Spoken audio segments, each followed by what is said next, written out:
Hey guys, so I have a video on YouTube that's basically a troubleshooting guide to see if your servo is bad, your receiver's bad, your ESC is bad, and so on and so forth.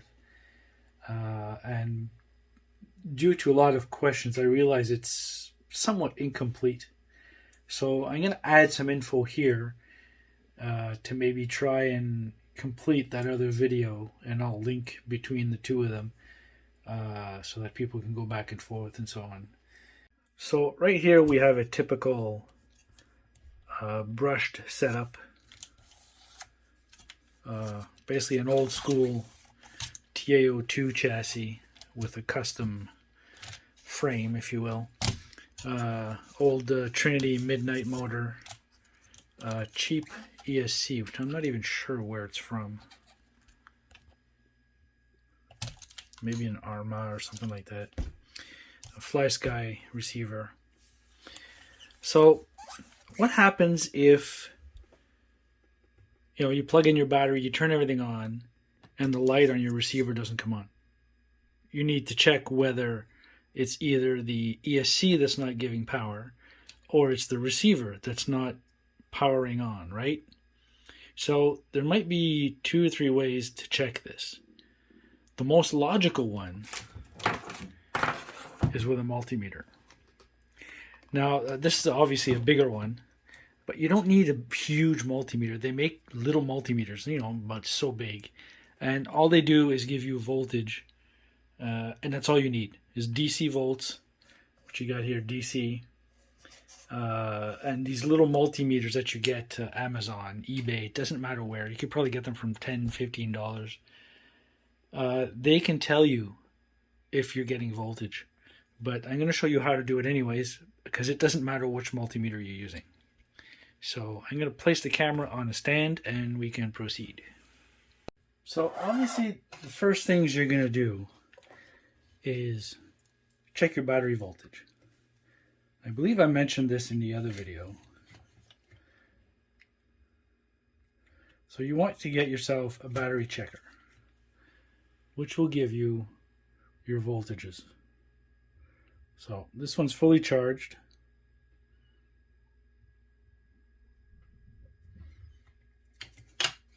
You make sure your radio has full voltage,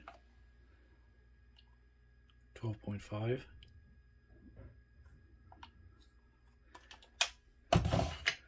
So power that on. Okay. So it's basically told me that it has a 2S and that it's connected.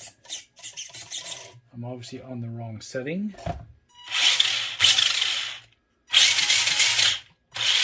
And obviously it works. Alright, so what do we do if I don't have any power here? And you don't have another receiver, and you don't have another ESC.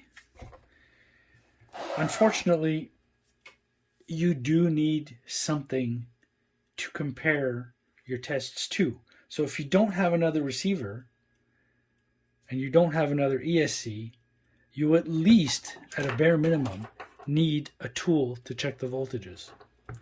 So in the other video, I showed you that you can, let's say there's no power at your receiver, you can plug in another receiver and see if it powers up. You can see the light comes on this one. Obviously I have power.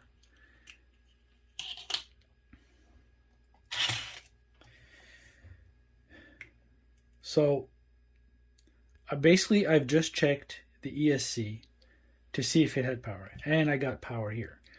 So what happens if you plug in your receiver and you still don't have power on your light? Again, you need to check another receiver, or with the multimeter,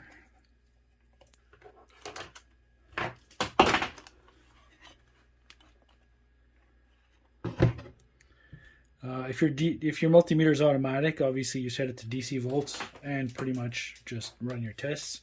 If you have a selector, then you need to click somewhere within the 5 to 10 volts area. This one goes from 2 to 20, so obviously I have to put it on 20.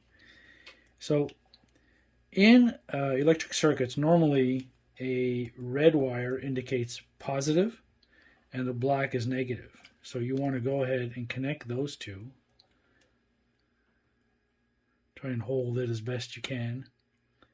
So if I check here, my ESC is giving me 6 volts. So by checking this, and I see that I get 6 volts, and my receiver's not powering on, there's a good chance there's a problem with the receiver. So you probably need to change that. So no power at the ESC, you probably need a new ESC. And if you have power at the ESC but none on the receiver, then you need a new receiver. So what happens when the ESC gives power to your radio but does not function when you pull the throttle? Well, you can check two things. You can go and give power directly to your motor.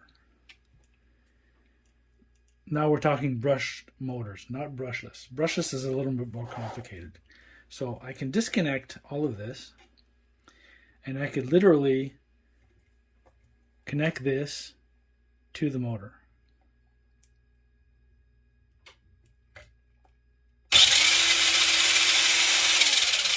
Now obviously when you're doing this, you want to make sure not to short out your battery. Shorting out a LiPo battery, or any battery for that matter, is not good.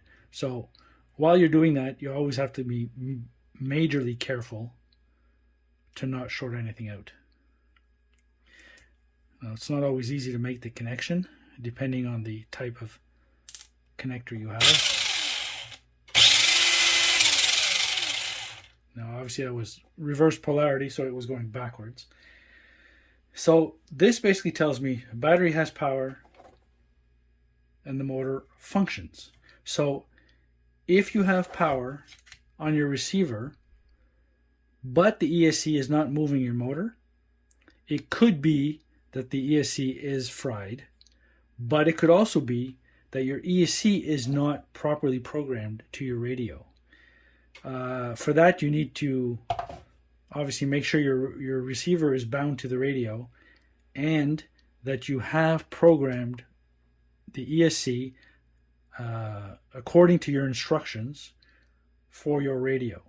I'm not sure what, again, I'm not sure what ESC this is anymore, but I think it might be one of those automatic ones that does it all on its own. So if you have an ESC that programs itself once you turn everything on, and it's not doing anything to your motor, it could be the ESC that's a problem.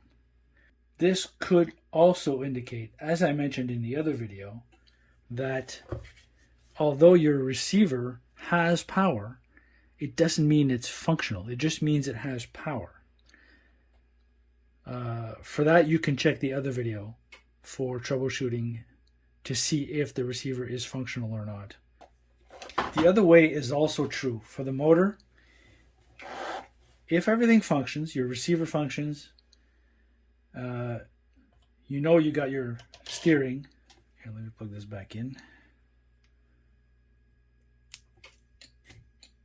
Okay, you know you got your steering, but you don't have any throttle. So your motor's not connected now, so I won't have any throttle whatsoever. What you can do is connect the output of the ESC to your probes from your multimeter, and then you just throttle. See what happens. So you see, as I'm throttling, I get the full battery voltage at the motor, whether forward or backwards. So if well, it's backwards right now, but if I go backwards, I get positive 8.3 volts, and if I go the other way, I get negative 8, which means positive or negative will determine which way the motor is turning. If you don't have a multimeter, but you have another motor, you can also check it that way. So if you think your ESC is functional and you think your motor is not functional,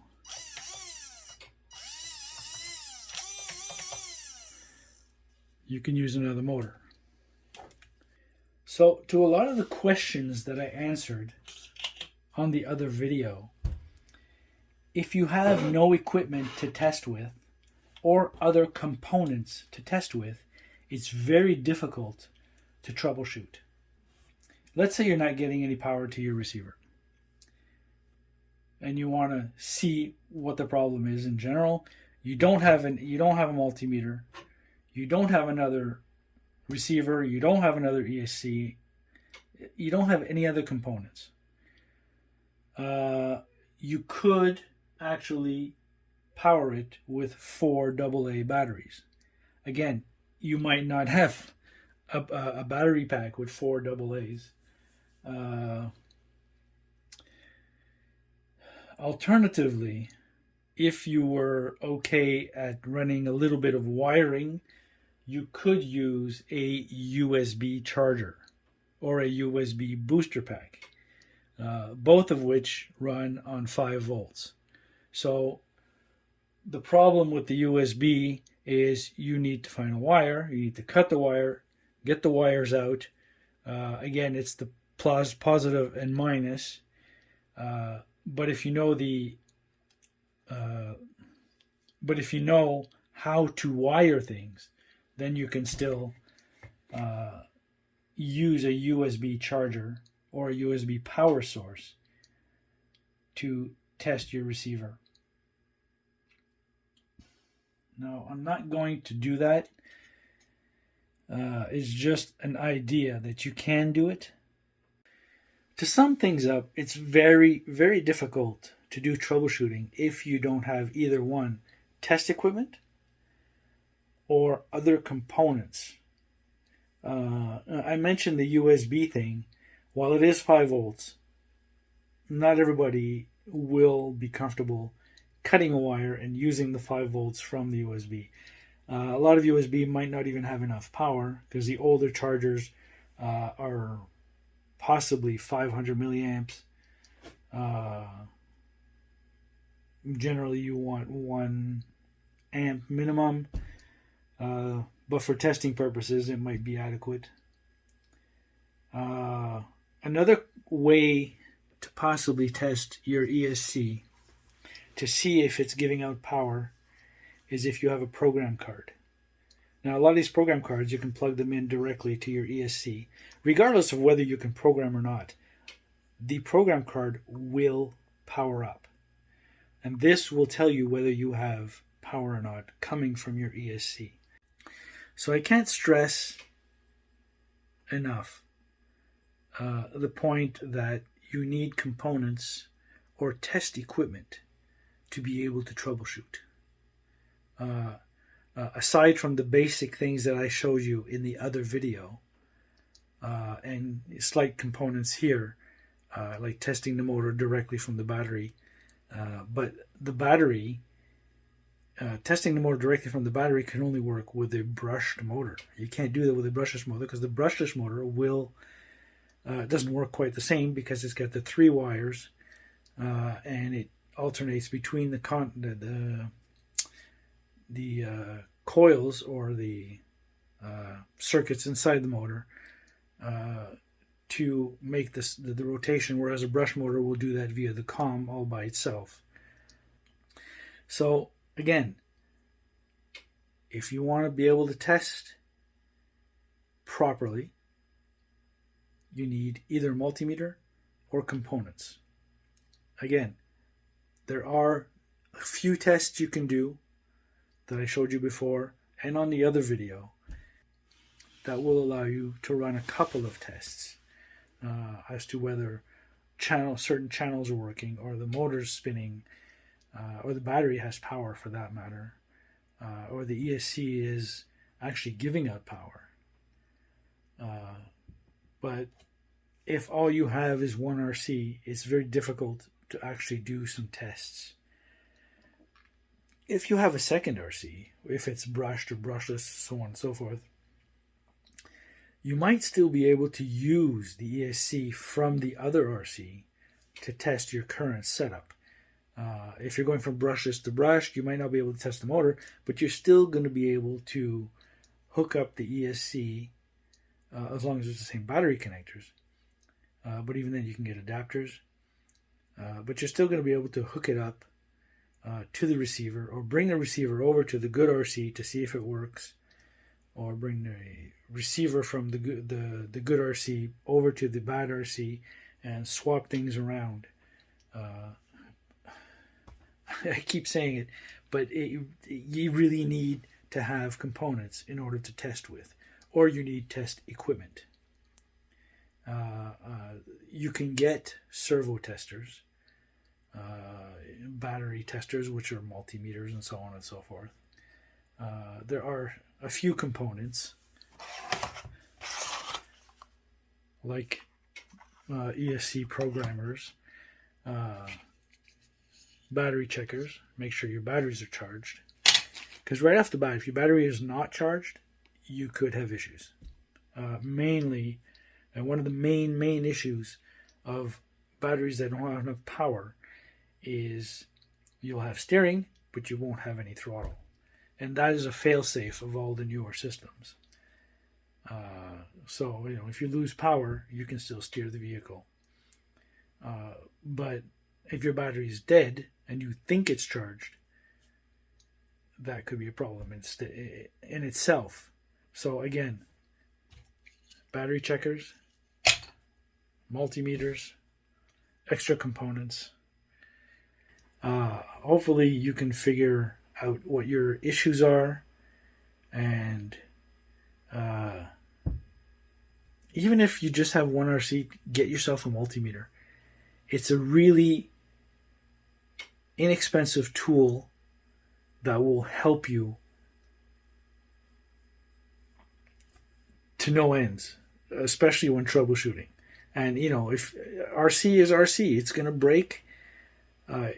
Cheaper electronics generally break down faster or easier than the higher end. Not always true, but most likely. Also, as far as electronics go, try and stay away from copies. Get your parts from reputable sources, i.e. hobby stores, direct from the manufacturer. I guess that's it for now. So, happy troubleshooting. See ya.